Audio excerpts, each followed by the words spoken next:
கர்த்தருக்கு ஸ்தோத்திரம். அவர்களை கட்டுவிப்பேன். கர்த்தர் உங்களை மறுபடியும் கட்டு வைக்க போகிறார் தேவனாகிறாரு. வாழ்க்கையில் எதை இழந்து போயிருக்கீங்க? எந்த வாழ்க்கை இடிக்கப்பட்ட வாழ்க்கையா இருக்குது? இழந்து போன எல்லா வாழ்க்கையும் கர்த்தர் திரும்ப கொடுத்து கர்த்தர் உங்களை மறுபடியும் கட்டு வைக்க போகிறார். வசனம் சொல்லுதுன்னா அவர் கர்த்தர் என்ன பண்ணுவாரா? கர்த்தர் யூதாவின் சிறையிருப்பையும் திருப்பி இஸ்ரேலின் சிறையிருப்பையும் திருப்பி என்ன பண்ணுவாரா?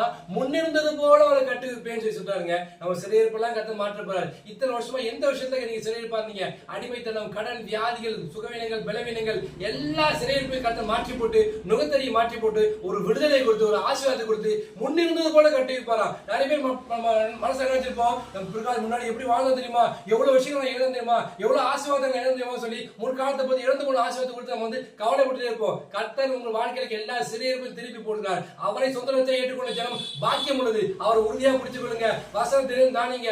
அவர் கீழ்ப்படி நடந்து அவர் கட்டளையில் கை கொண்டு அவருக்கு பிரியமான பிள்ளைகளா நீ நான் மாறும்போது, அவர் துதிக்கிற ஜனங்களாக அவர் ஆராதிக்கிற ஜனங்களாக நீ நான் மாறும்போது கர்த்தர் யூதாவின் சிறையிருப்பையும் இஸ்ரவேலின் சிறையிருப்பையும் திருப்பினது போல உங்கள் சிறையிருப்பையும் என் சிறையிருப்பையும் கர்த்தர் மாற்றி போடுவார்.